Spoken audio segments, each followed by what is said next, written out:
नमस्कार, Herald online classes में आपका स्वागत है। पिछली कक्षाओं में हमने पढ़ा था कि शेषवावस्था के पक्ष, शेषवावस्था क्या होती है, उसकी विशेषताएं क्या होती है, उसके उपनाम क्या होते हैं और उसके पक्ष पढ़े थे कि शारीरिक विकास, सामाजिक विकास, संवेगात्मक विकास, मानसिक विकास कैसे होता है। आज अपन पढ़ने जा रहे हैं कि बाल्यावस्था के उपनाम क्या है, उसकी विशेषताएं क्या है और उनके पक्ष में क्या क्या है। तो देखिए, आज बाल्य अवस्था। तो बाल्य अवस्था, ठीक है, बाल्य अवस्था होती है 5 या 6 वर्ष से शुरू होती है और 12 या 13 वर्ष, यानी 5 वर्ष के अंत और 6 वर्ष के शुरुआत और लास्ट में 12 वर्ष के अंत और 13 वर्ष के शुरुआत में कौन सी अवस्था रहती है? बाल्य अवस्था। कि बाल्य अवस्था का काल कौन से किस पे रहता है? 5 से 6 वर्ष से 12 से 13 वर्ष, ठीक है। अब देखिए कि जो बाल्य अवस्था है उसको और किन किन नामों से पुकारा जाता है। जो बालक की बाल्य अवस्था है, शेषवावस्था के भी उपनाम पढ़े हैं अपन ने, तो आज देखेंगे कि बाल्य अवस्था को और किन किन नामों से जाना जाता है। तो देखिए, पहला है आरंभिक विद्यालय की आयु। आरंभिक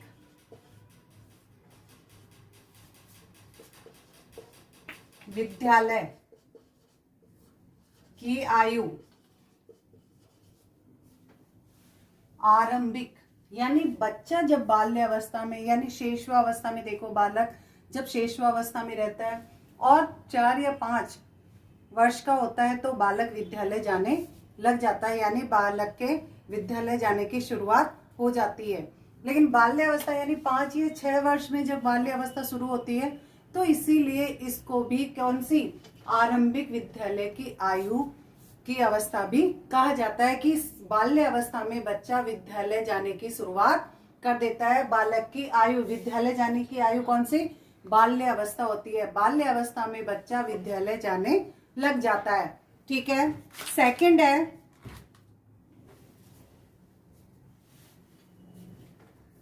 सेकंड अवस्था है स्फूर्ति की अवस्था। स्फूर्ति की अवस्था। अब स्फूर्ति की अवस्था कैसे?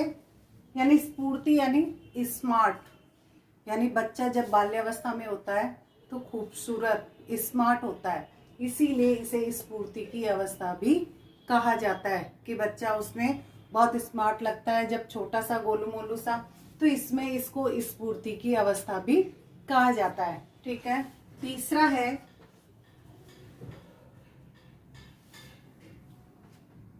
गंदी अवस्था। अब गंदी अवस्था कौन सी? यानी जब बच्चा बाल्य अवस्था में रहता है तो गंदी अवस्था इसलिए कहा जाता है क्योंकि जब बच्चा खेलता कूदता रहता है तो अपने कपड़े वगैरह नहीं देखता और सबसे ज्यादा से ज्यादा वह अपने कपड़े वगैरह गंदे कर लेता है। कहीं पे भी खेलने जाओ तो वह उस पर ध्यान नहीं देता है और वह कहीं पे भी जाता है अपने कपड़े वगैरह सब कुछ गंदा कर लेता है। क्योंकि बाल्य अवस्था में बच्चा जब बाहर पड़ोसियों के बच्चों के साथ खेलता रहता है तो अपने कपड़े वगैरह हर समय गंदा करता रहता है, इसीलिए इसको गंदी अवस्था भी कहा गया है। चौथा देखिए, जीवन का अनोखा काल। जीवन का अनोखा काल। अब देखिए कि बाल्य अवस्था को जीवन का अनोखा काल भी कहा जाता है। क्यों कहा जाता है? क्योंकि इस बाल्य अवस्था में बच्चा, अब आपने शुरू से देखा होगा कि विद्यालय जाने की अवस्था रहती है, स्फूर्ति की अवस्था रहती है, गंदी अवस्था रहती है, यानी जीवन का सबसे अनोखा काल रहता है कौन सा? बाल्य अवस्था। क्योंकि इस जो जीवन में जो भी करता है बालक, इसमें जब शेषवावस्था में रहता है तो बच्चा जाने में असमर्थ होता है, दूसरों की सहायता के बिना वो कहीं आ जा नहीं सकता, कुछ समझता नहीं है। लेकिन जब बच्चा बाल्य अवस्था में रहता है तो सोचने समझने की शक्ति उसमें आ जाती है और वह जब जीवन का अनोखा काल इसलिए कहा जाता है क्योंकि इसमें विद्यालय जाता है, पड़ोसियों के बच्चों के साथ खेलता है, वहां पे सहपाठी विद्यालय में बनाता है, तो अलग अलग क्रियाएं करता है, इसीलिए बालक का जीवन का अनोखा काल कहा जाता है। अगला देखिए, अगला नाम है निर्माणकारी अवस्था।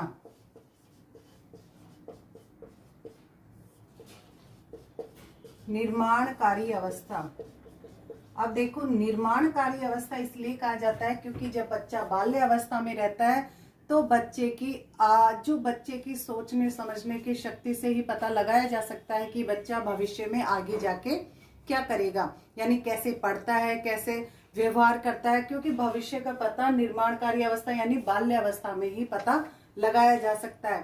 कहते हैं कि जो भविष्य में जो भी होता है, जैसे मान लो कि बच्चा अगर इस अवस्था में सबसे अच्छा पढ़ता है, दिमागदारी है, यानी आगे बढ़ता है, हर प्रकार से कार्य करता है और कुछ बनाने में उसकी रुचि है और कुछ ऐसी चीजें हैं जिसमें वो आगे से आगे बढ़कर काम करता है, स्पोर्ट्स में आगे जाता है, तो उसकी वो अवस्था, इसी अवस्था में पता लगा लिया जाता है कि बच्चा भविष्य में आगे क्या कर सकता है, किसमें इसकी ज्यादा से ज्यादा रुचि है, इसीलिए इसको निर्माणकारी अवस्था भी कहा जाता है। अगली देखिए, अगली है मूर्त चिंतन की अवस्था। मूर्त चिंतन की अवस्था। अब मूर्त चिंतन की, जब शेषवा अवस्था में अपन ने पढ़ा था कि चिंतन की अवस्थाएं पढ़ी थी, चिंतन पढ़ा था कि कौन सी चिंतन की अवस्था को इसमें है, तो इसमें देखिए मूर्त चिंतन की अवस्था, यानी ये अवस्था मूर्त चिंतन की अवस्था होती है, इसमें बच्चा चिंतन करने लग जाता है। ठीक है, अगली अवस्था है तार्किक चिंतन की अवस्था। तार्किक चिंतन की अवस्था। अब तार्किक चिंतन की अवस्था कैसे, कि बाल्य अवस्था में जब बच्चा रहता है तो वह तर्क करने की अवस्था, यानी तर्क करने लग जाता है, हर चीज पे तर्क करने लग जाता है। जब कोई भी सवाल वगैरह उससे पूछा जाता है तो वो उसमें क्यों, कैसे, कब, ऐसे हर तर्क करते हुए वह तर्क करता रहता है, यानी किसी न किसी चीज के बारे में पता लगाता रहता है, इसीलिए उसे तार्किक चिंतन की अवस्था भी कहा जाता है। अगली देखिए, यहां देखिए कि खेल की अवस्था। खेल की अवस्था, यानी बाल्य अवस्था को खेल की अवस्था भी कहा जाता है, यानी जो बाल्य अवस्था है उसे खेल की अवस्था भी कहा जाता है, क्योंकि जब बच्चा इसमें रहता है तो वह अपने साथी, जो विद्यालय जाता है वहां पे सहपाठियों के साथ अपने दोस्त वगैरह बना लेता है, उसमें खेलता रहता है, घर आता है तो पड़ोसियों के बच्चों के साथ वह अपने दोस्त बनाकर वहां खेलता रहता है, इसीलिए इसे खेल की अवस्था भी कहा जाता है। ठीक है, आगे है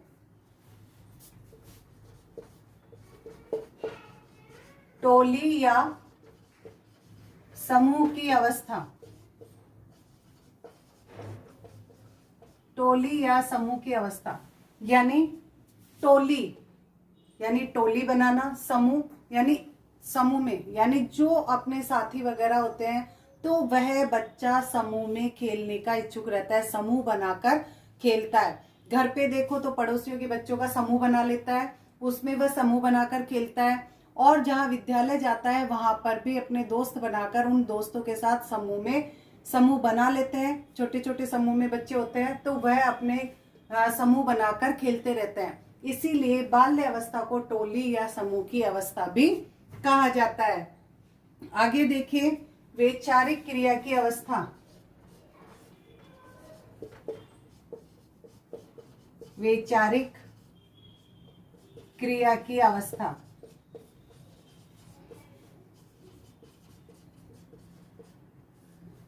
वैचारिक यानी विचार करने की अवस्था, यानी बच्चा जब कोई भी चीज लेता है तो उस पर विचार करता है, निर्णय करता है कि कैसा है कैसे नहीं है, उसमें विचार कर, हर चीज पर विचार करता है, इसीलिए बाल्य अवस्था को वैचारिक क्रिया की अवस्था भी कहा जाता है। नेक्स्ट है मूर्त संक्रियात्मक की अवस्था या मूर्त संक्रियात्मक अवस्था, यानी बच्चा जब बाल्य अवस्था में आता है तो इसे मूर्त संक्रियात्मक की अवस्था भी कहा जाता है। ये जीन प्याजे ने भी, जो बाल्य अवस्था में बच्चे 4 या 5 या 6 वर्ष के होते हैं, तो उसमें उन्होंने इसे मूर्त संक्रियात्मक अवस्था का भी नाम दिया है। ठीक है, तो ये क्या थे? ये बाल्य अवस्था के उपनाम थे। उपनाम, जो बाल्य अवस्था है उसके उपनाम थे कि बाल्य अवस्था को और किन नामों से भी जाना जाता है। तो हमने पढ़ा कि पहला आरंभिक विद्यालय की आयु, यानी यानी इसमें बच्चा बाल्य अवस्था में विद्यालय जाने लग जाता है। सेकंड है स्फूर्ति की अवस्था, यानी स्मार्टनेस, यानी बच्चा जब बाल्य अवस्था में होता है तो खूबसूरत, सुंदर, स्मार्ट दिखता है, तो इसीलिए इसको स्फूर्ति की अवस्था भी कहा जाता है। तीसरी है गंदी अवस्था, यानी जब बच्चा बाहर या किसी के साथ खेलता है तो वो अपने कपड़ों वगैरह पर ध्यान नहीं देता है, गंदा होकर आता है, बार बार में गंदा हो जाता है, इसीलिए इसको अवस्था को गंदी अवस्था भी कहा जाता है। अगला है जीवन का अनोखा काल, यानी इस अवस्था को जीवन का अनोखा काल भी कहा जाता है, क्योंकि इसमें बच्चा अनेक क्रियाएं करता रहता है। पांचवा है निर्माणकारी अवस्था, यानी निर्माणकारी अवस्था, इसी में इस बाल्य अवस्था में ही पता लग जाता है कि बच्चा भविष्य में कैसा रहेगा या क्या करना चाहेगा। क्योंकि जब बाल्य अवस्था में बच्चा जब कोई भी कार्य करता है तो अपन कहते हैं वेरी गुड, अच्छा है, ये ऐसे कार्य कर रहा है। अगर ड्राइंग बना रहा है तो ड्राइंग में कि आगे जाके ये ड्राइंग करेगा या इतने चित्र अच्छे बना लेता है, या कुछ पढ़ाने में इच्छुक रहता है या कुछ अच्छा पढ़ लेता है, तो अपन उसकी गणना के आधार पर कह देते हैं कि भविष्य में बच्चा ऐसा कार्य करेगा, इसीलिए इसको निर्माणकारी अवस्था भी कहते हैं। आगे है मूर्त चिंतन की अवस्था, यानी बच्चा मूर्त रूप से चिंतन करने की अवस्था, यानी बच्चा चिंतन करता है। ठीक है, अगली है तार्किक चिंतन की अवस्था, यानी तर्क करने की, यानी तर्क के आधार पर चिंतन, यानी जब कोई भी चीज पूछी जाती है तो उस पे वह तर्क करता रहता है, क्यों है, कैसे है, कब है, ये ऐसा है तो क्यों है, यानी तर्क करता रहता है। ठीक है, इसीलिए इसको तार्किक चिंतन की अवस्था भी कहते हैं। अगली है खेल की अवस्था, यानी बच्चा जब इस अवस्था में होता है तो जब विद्यालय जाता है वहां पे भी साथी बना लेता है, यहाँ पे जब खेलता है घर पे तो वहां पे भी अपने साथियों के साथ वह खेल खेलता ही रहता है। ठीक है, इसीलिए इसको खेल की अवस्था भी कहा जाता है। अगला पॉइंट है टोली या समूह की अवस्था, यानी टोली और समूह की अवस्था, यानी समूह बनाकर वह खेलता रहता है। नेक्स्ट है वैचारिक क्रिया की अवस्था, यानी वैचारिक विचार करने की अवस्था, हर चीज पर विचार करने की अवस्था, यानी कोई भी चीज अगर कोई कार्य करवाया जाता है तो वह उस पे विचार करके तर्क देने लग जाता है।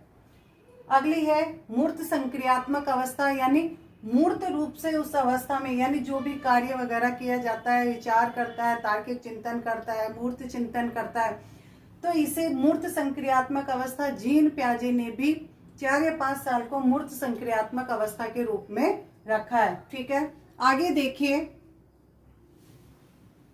ये तो थे बाल्य अवस्था के उपनाम। अब आगे देखिए, उपनाम हो गए। अब पढ़ेंगे आगे कि बाल्य अवस्था की जो कथन दिए हैं बाल्य अवस्था के बारे में, जिन्होंने अलग अलग मनोवैज्ञानिकों ने जो कथन दिए हैं वो कथन देखिए कौन कौन से हैं कि उन्होंने इस अवस्था के बारे में क्या क्या कहा है। यानी जो बाल्य अवस्था है उसके बारे में जो मनोवैज्ञानिक हुए हैं तो उन्होंने अपने कथन के रूप में बाल्य अवस्था को क्या कहा है, तो वो कथन देखिए।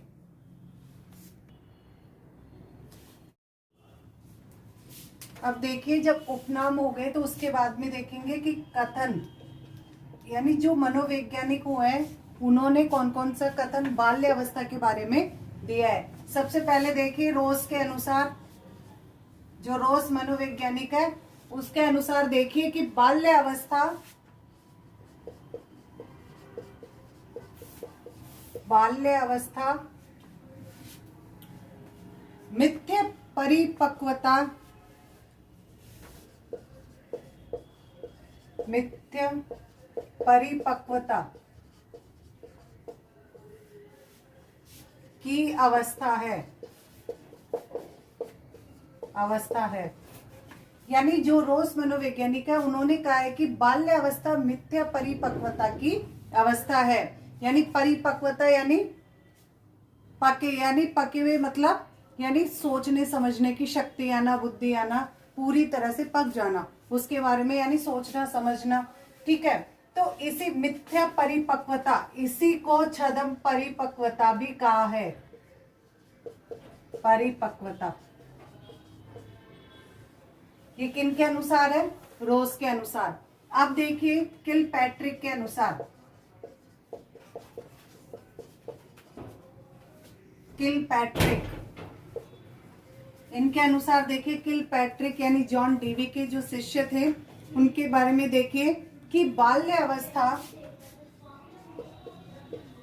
बाल्य अवस्था प्रतिद्वंदता, प्रतिद्वंदात्मक समाजीकरण की अवस्था है।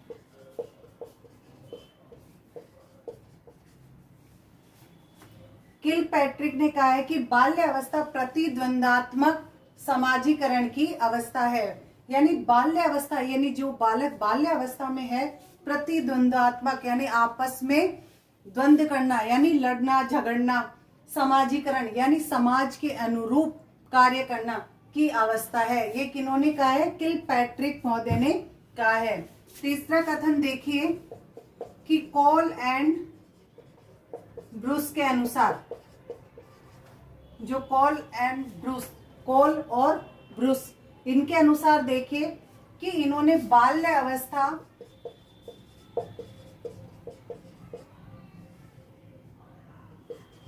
एक अनोखा काल है, बाल्य अवस्था जीवन का अनोखा काल है।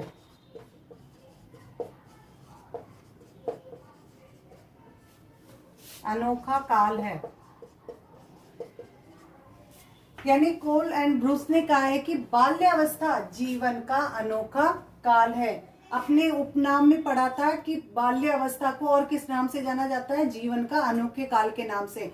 तो ये जीवन का अनोखा काल जो किन्होंने बताया? कॉल एंड ब्रूस ने बताया कि बाल्य अवस्था जीवन का अनोखा काल है। अगला देखिए कि स्ट्रेंग के अनुसार, जो स्ट्रेंग महोदय हैं उनके अनुसार देखिए इन्होंने बताया कि शायद ही ऐसा कोई खेल हो जो 10 वर्ष का बालक है, 10 वर्ष का बालक का न खेला हो। यानी शायद ही ऐसा कोई खेल हो जो 10 वर्ष का बालक का न खेला हो, यानी या न खेलता हो, यानी ऐसा कोई सा भी ऐसा खेल नहीं है जिसको 10 वर्ष का बालक खेल न सकता हो। यानी सभी ऐसे खेल हैं जो 10 वर्ष तक के बालक सभी खेल खेलना जानते हैं, सभी खेल खेलते हैं। तो इन्होंने कहा है कि शायद ही ऐसा कोई खेल हो जो 10 वर्ष का बालक का न खेलता हो, यानी 10 वर्ष का बालक इसे नहीं खेलता। ठीक है, ये तो कथन थे किसके बारे में? बाल्यावस्था के बारे में। यानी बाल्यावस्था के बारे में रोस ने कहा था कि बाल्यावस्था मिथ्य परिपक्वता की अवस्था है। मिथ्य परिपक्वता यानी इसे छद्म परिपक्वता भी कहा जाता है। अगर क्वेश्चन आता है कि छद्म परिपक्वता बाल्यावस्था के बारे में यह कथन किसने दिया है, तो ये आएगा रोज के अनुसार, और मिथ्य आ जाता है वहां पे भी रोज के अनुसार। किलपैट्रिक ने बाल्यावस्था प्रतिद्वंदात्मक सामाजिकरण की अवस्था है। अगर आता है कि बाल्यावस्था प्रतिद्वंदात्मक और सामाजिकरण की अवस्था किन्ने का है, कि वो है किलपैट्रिक के अनुसार। नेक्स्ट है call and Bruce. Call and Bruce के अनुसार बाल्यावस्था जीवन का अनोखा काल है। और स्ट्रेंग के अनुसार इन्होंने कहा है कि शायद ही ऐसा कोई खेल हो जो 10 वर्ष का बालक न खेलता हो, यानी ऐसा कोई खेल नहीं है जिसे 10 वर्ष का बालक नहीं खेलता। ठीक है, ये तो इसके बारे में कथन थे। अब देखिए कि बाल्यावस्था की विशेषताएं।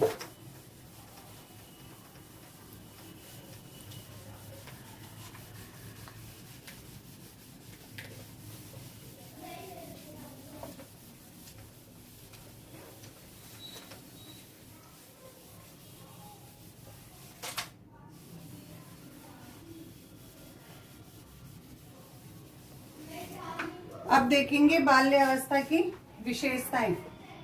विशेषताएं कौन कौन सी है। विशेषताएं, अब पहली विशेषता देखिए कि मानसिक विकास की दर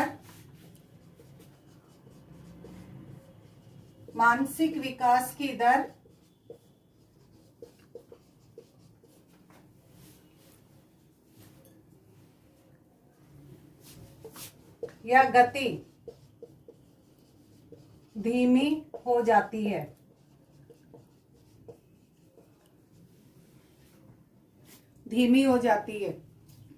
और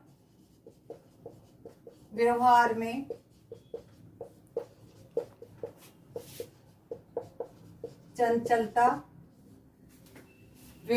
चंचलता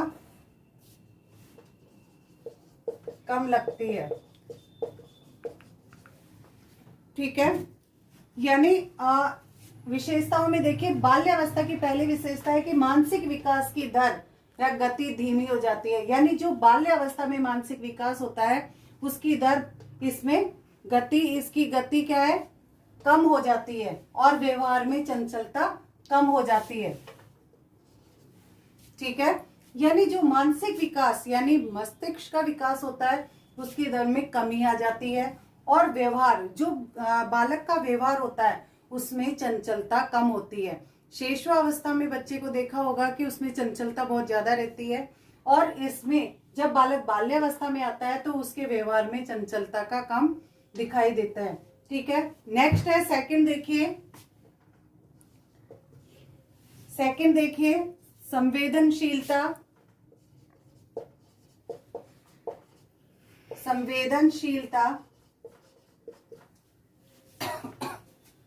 तर्क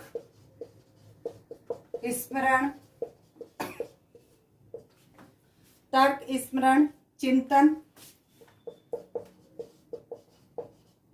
मनन आदि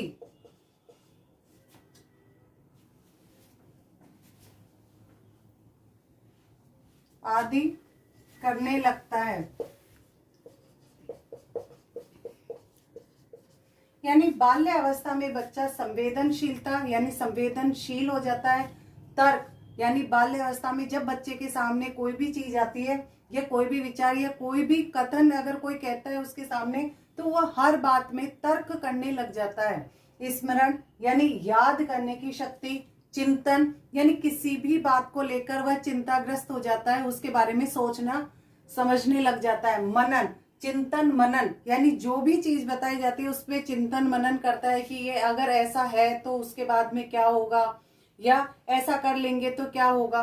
तो इसमें जब बाल्य अवस्था होती है तो उसमें संवेदनशीलता, बालक में तर्क स्मरण चिंतन मनन आदि करने लगता है। यानी बाल्य अवस्था में ये सभी चीजें बच्चा करने लग जाता है। अब तीसरा देखिए, तीसरी विशेषता देखिए कि इसमें इस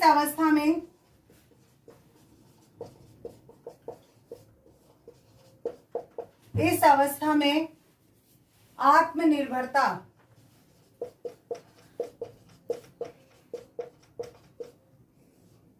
पाई जाती है। आत्मनिर्भरता पाई जाती है, यानी जब बच्चा बाल्यावस्था में होता है तो आत्मनिर्भरता यानी वह आत्मनिर्भर रहता है। अगर कोई चीज लेनी होती है बाजार से या कोई खिलौना खरीदना होता है, कहीं पे जाना होता है, तो वह बच्चे माता पिता के ऊपर आत्मनिर्भर रहते हैं। तो यह है कि इस अवस्था में बालक क्या होता है, आत्मनिर्भरता पाई जाती है। जब बच्चा बाल्य अवस्था में आता है तो बालक माता पिता के ऊपर आत्मनिर्भर रहता है। कोई भी चीज अगर खरीदना हो तो बच्चा उसमें खरीदारी करने के लिए अपने माता पिता से या किसी से भी जो भी चीज है वह उसमें आत्मनिर्भर यानी परिवार वालों के ऊपर आत्मनिर्भर रहता है। नेक्स्ट विशेषता देखिए चौथी, इसमें देखिए कि कार्य कारण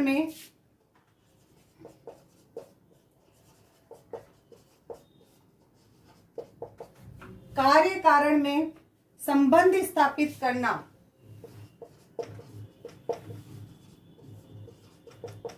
संबंध स्थापित करना सीख जाता है।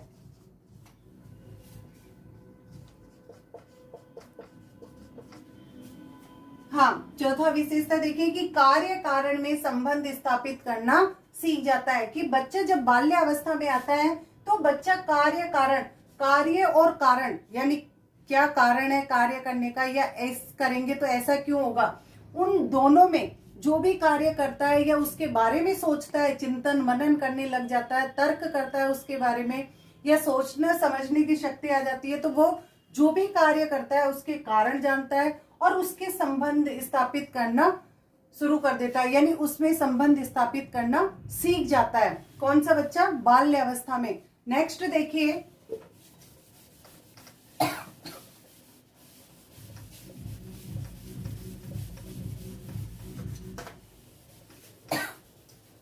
नेक्स्ट विशेषता है कि रचनात्मक कार्य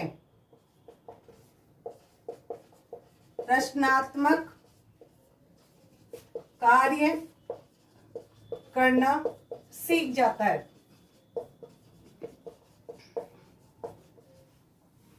यानी कोई भी रचनात्मक कार्य, किसी के बारे में रचना करना, जैसे कई बच्चे होते हैं कि हर फटाफट कोई भी ड्राइंग वगैरह बना देते हैं या उसके बारे में कहानी स्थापित कर देते हैं या कुछ कहानी और सुना देते हैं, यानी रचनात्मक कार्य करना सीख जाता है। कौन सी अवस्था में, बाल्य अवस्था में। जब बच्चा कहीं से आता है, अगर कोई कारण होता है उसके सामने, तो वह बच्चा कोई भी कहानी गढ़ देता है या कोई भी कारण बता देता है, यानी रचनात्मक कार्य करना सीख जाता है। नेक्स्ट विशेषता देखिए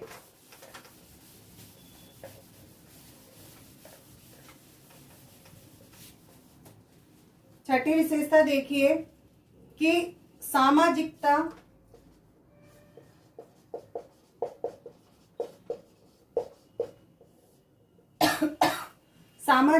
एवं नैतिकता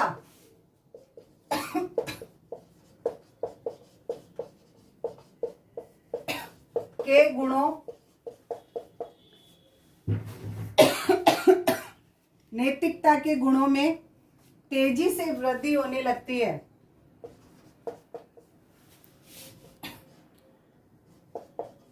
तेजी से वृद्धि होने लगती है।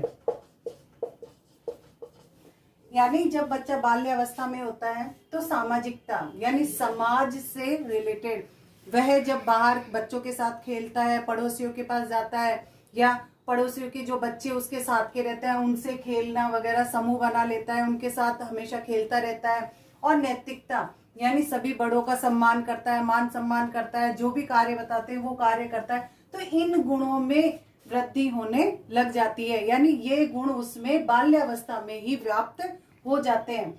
ठीक है, नेक्स्ट देखिए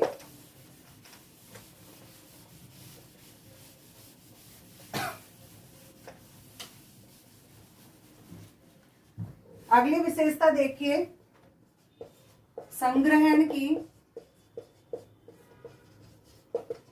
प्रवृत्ति। संग्रहण की प्रवृत्ति विकसित होने लगती है।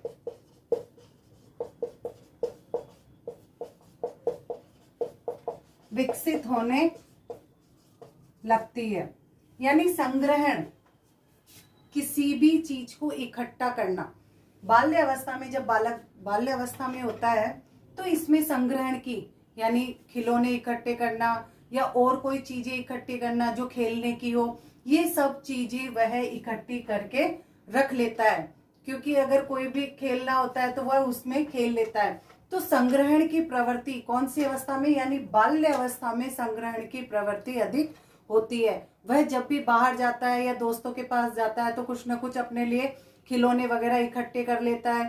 तो ये संग्रहण की प्रवृत्ति किसमें, बाल्य अवस्था में पाई जाती है। नेक्स्ट देखिए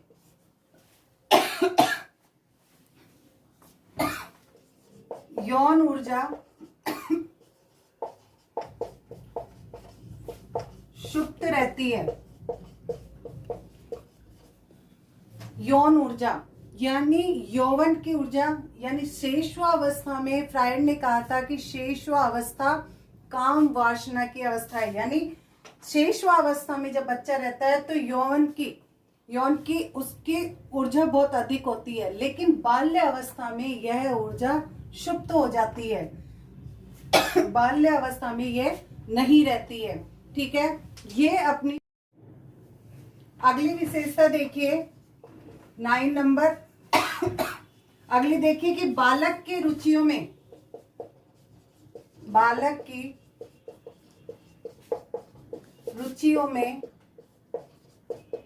परिवर्तन होता रहता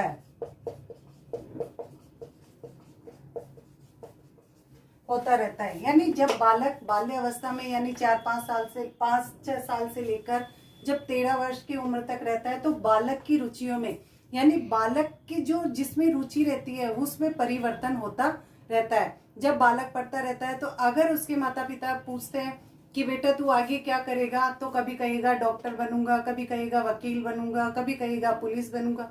यानी जैसे जैसे उसकी होती है उसकी रुचियों में परिवर्तन होता रहता है। वो कौन सी अवस्था में, यानी बाल्य अवस्था में रुचियों में परिवर्तन होता रहता है। नेक्स्ट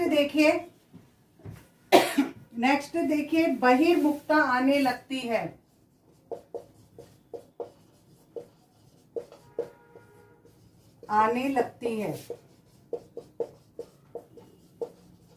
बहिर्मुखता यानी बाहरी आवरण का प्रभाव बच्चे में होने लगता है। नेक्स्ट देखिए, नेक्स्ट विशेषता है कि चोरी करने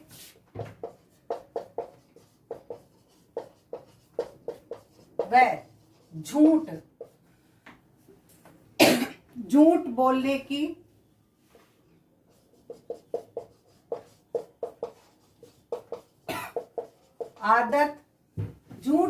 की आदत विकसित होने लगती है।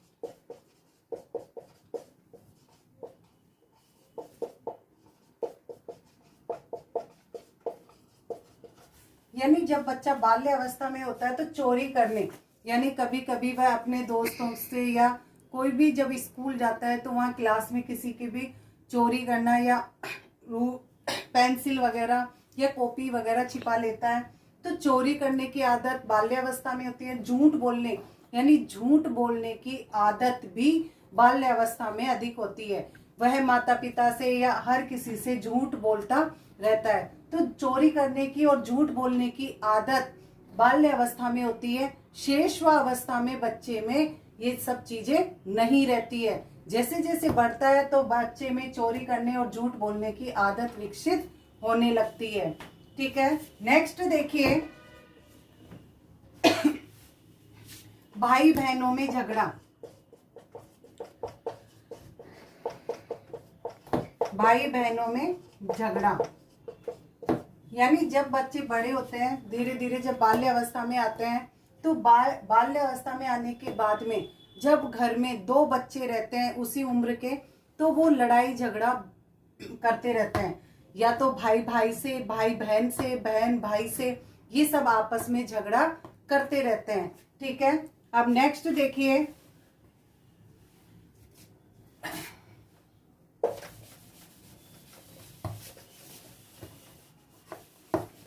नेक्स्ट और लास्ट पॉइंट, निरुद्देश्य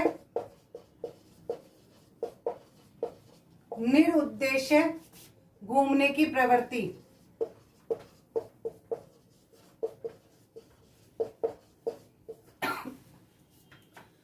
निरुद्देश्य यानी बिना किसी उद्देश्य के बालक या बालिका इस उम्र में घूमते रहते हैं। यानी अगर कोई भी उद्देश्य उसके पास नहीं है फिर भी वह इधर उधर घूमते रहते हैं। कोई भी कारण बता के अपने साथियों के पास पड़ोस में चले जाना या कहीं और चले जाना, तो यानी उसके पास कोई उद्देश्य नहीं होने के बावजूद भी बच्चा इधर उधर घूमता रहता है, खेलता रहता है, या कहीं जाकर आता है, या वहां जाना है या वो करना है, सब चीजें वह बाल्यावस्था में करता रहता है। यानी निरुद्देश्य, बिना किसी उद्देश्य के वह घूमता रहता है। ठीक है, ये तो थी इसकी विशेषताएं। आगे पढ़ेंगे कि जैसे शैशव अवस्था में उसके पक्ष पढ़े कि मानसिक विकास उसका कैसे होता है, शारीरिक विकास कैसे होता है, सामाजिक विकास कैसे होता है और संवेगात्मक विकास कैसे होता है। तो ये अगली क्लास में पढ़ेंगे। Thank you.